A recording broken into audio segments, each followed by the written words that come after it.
voltamos a continuar falando, né, sobre a microbiologia e a parte histórica, né, daquelas pessoas, os chamados verdadeiros mitos, vamos assim dizer.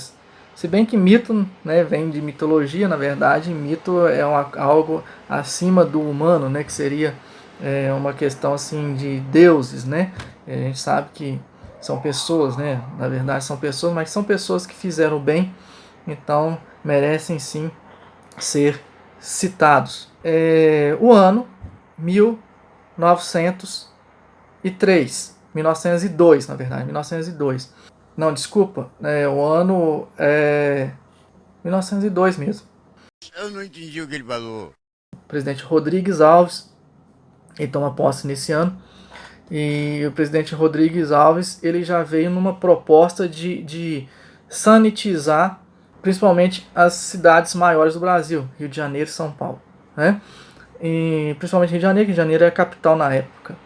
E, e quem que ele convida para fazer parte como se fosse uma secretaria da saúde, que é o equivalente hoje ao Ministério da Saúde. Ele convida o doutor Oswaldo Cruz, né? E coloca o Dr. Oswaldo Cruz para combater a questão da febre amarela, que era uma doença que matava aí todo verão, né? Porque é a época de reprodução do mosquito, todo verão matava aí na faixa de mil e poucas pessoas só no Rio de Janeiro.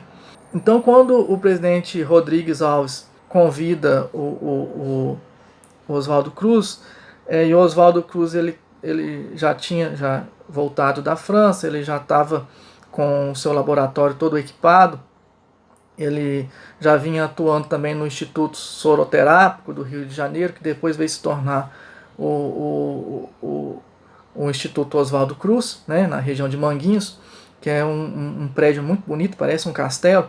Quem está vindo da zona norte do Rio de Janeiro pela Avenida Brasil, em sentido ao centro, né? Do lado direito tem uma colina alta, vocês conseguem enxergar esse prédio, assim, muito bonito mesmo, tá? Quem estiver passando por lá, vale a pena dar uma chegadinha, tirar uma foto, parece um castelo. Então ele começa, para combater a febre amarela, começa a fazer assim, vamos acabar com os mosquitos. Acabando com os mosquitos, a gente acaba com a doença, né? Que é o vetor, né? O transmissor, a Aedes aegypti. E começou a fazer aquelas campanhas de detetização, tal, para acabar com os mosquitos. Até então ainda não existia uma vacina da febre amarela, mas e as pessoas começaram a fazer chacota com o Dr. Oswaldo Cruz. A população em geral, os jornalistas, alguns senadores, entendeu? Começaram a criticar. Saía nos jornalzinhos da época lá as charges do Dr. Oswaldo Cruz com críticas pesadas em cima dele, né? Mas mesmo assim ele conseguiu passar por cima das críticas e em questão assim de um ano ele praticamente exterminou, acabou com a febre amarela no Rio de Janeiro. Enquanto isso, nessa mesma época, em São Paulo, existiam outros médicos também que estavam, sanitaristas também, que estavam fazendo algo parecido, né? Em São Paulo tinha o doutor Adolfo Lutz, que ele era filho de suíço, ele é nascido no Brasil, no Rio de Janeiro, ele era filho de suíço, ele se formou em medicina na Suíça, tal, voltou para o Brasil e foi trabalhar em São Paulo, junto com o doutor Emílio Ribas.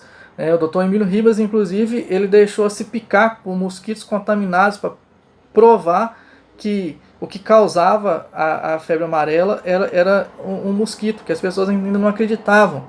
Nós tivemos também o Dr. Vital Brasil, que era de Minas Gerais, e também atuou muito forte em cima desses problemas, né? Esses todos, Dr. Vital Brasil, Dr. Emílio Ribas e Dr. Adolfo Lutz, eles estavam em São Paulo. Enquanto isso, no Rio de Janeiro, a gente tinha o Dr. Oswaldo Cruz. Bom, o Dr. Oswaldo Cruz acabou com o problema da febre amarela, né? Acabou com o problema da peste bubônica e depois, em 1904, ele resolveu, falou assim, vamos agora vacinar contra a varíola, né? Mas mesmo assim, então mesmo tendo sucesso na sua função, o Dr. Oswaldo Cruz ele ainda estava sendo muito criticado. E quando ele disse que para acabar com a varíola, que era um outro problema que tinha, precisava se injetar uma vacina, né? A vacina da varíola era uma vacina injetável no braço. As pessoas foram contra, porque ele explicou, olha, a vacina um agente microbiológico enfraquecido que vai injetar, você vai promover imunidade no seu organismo, e quando você entrar em contato com a doença, você não adoece. Mesmo explicando isso, as pessoas não entendiam. Não entendiam. Infelizmente as pessoas não entendiam. Não só a camada mais pobre da população, mas também pessoas que tinham um nível econômico mais alto, os próprios jornalistas, o pessoal que fazia parte do Congresso na época, né, o Senado e tal, também continuou criticando o Dr. Oswaldo Cruz. É impressionante o grau de maldade que vocês têm. O Dr. Oswaldo Cruz, na verdade, ele queria colocar a vacina como fosse obrigatório para a população. Tá? E daí teve uma revolta geral, né, também por questões tanto políticas como da própria população, para tirar o Dr. Oswaldo Cruz. Né? Só que, diferente, né, do presidente atual, o presidente da época bancou o Dr. Oswaldo Cruz. Não, ele vai ficar, não vou tirar. Né? E mesmo porque o presidente da época, o presidente Rodrigues Alves, ele teve uma filha acometida por febre amarela. Ele teve uma filha que morreu pela doença, pela febre amarela. E então, bem antes, né, antes do Dr. Oswaldo Cruz assumir lá a Secretaria de Saúde. Então, quando chegou mais pro final do ano, né, por volta de outubro, novembro de 1904, o presidente falou assim, não, a vacina ela vai ser para quem quiser, eu não vou obrigar a vacinar. Ele assinou lá um decreto que não era obrigatória a vacina, vacinaria quem quisesse.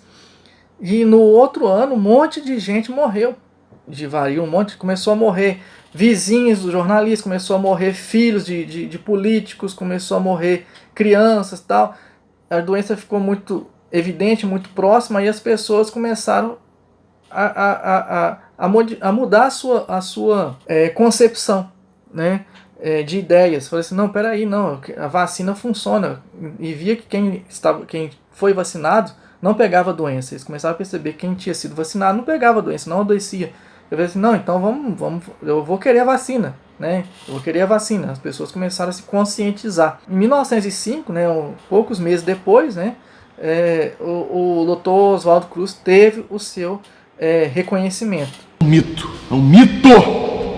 Nessa mesma época, 1905, 1906, tinha um outro médico que estava estudando no Rio de Janeiro e começou a fazer e fez depois uma especialidade no instituto, que era dirigido pelo Dr. Oswaldo Cruz. E esse médico, seria até interessante falar um pouquinho da história dele.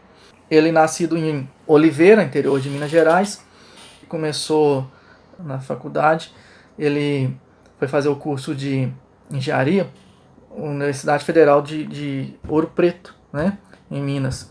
E lá em Ouro Preto, como uma cidade muito boêmia e tal, ele teve uns problemas, não sei o que tal, muita república, né, tal. Nessa época eu acho que não tinha tanta república assim em Ouro Preto, né, mas o problema dele foi um problema boêmio mesmo, problema de muita bebedeira, tal, carnaval, que é coisa e tal. Então ele ficou poucos meses lá e largou o curso e retornou para a terra natal. E ele tinha um dos tios desse médico, né, que é o Carlos Chagas. O Carlos Chagas, ele se inspirou no tio dele, que era médico, e por influência do próprio tio, ele resolveu fazer medicina. E foi fazer medicina no Rio de Janeiro. Lá, quase terminando seu curso no Rio de Janeiro, ele se ingressou lá na especialidade da área sanitarista, da área parasitológica do Instituto Oswaldo Cruz. E o Oswaldo Cruz foi meio que o tutor dele durante esse momento, que na verdade ele se ingressou lá, inicialmente foi para fazer seu trabalho de conclusão de curso, né, como seria hoje um TCC. Na época eles chamavam tese, hoje é um TCC. Ele estudando, se eu não estou enganado, o Dr. Carlos Chagas, ele estava estudando a transmissão da malária, alguma coisa do tipo assim. Eu acho que era malária mesmo, tá? Que ele estudou.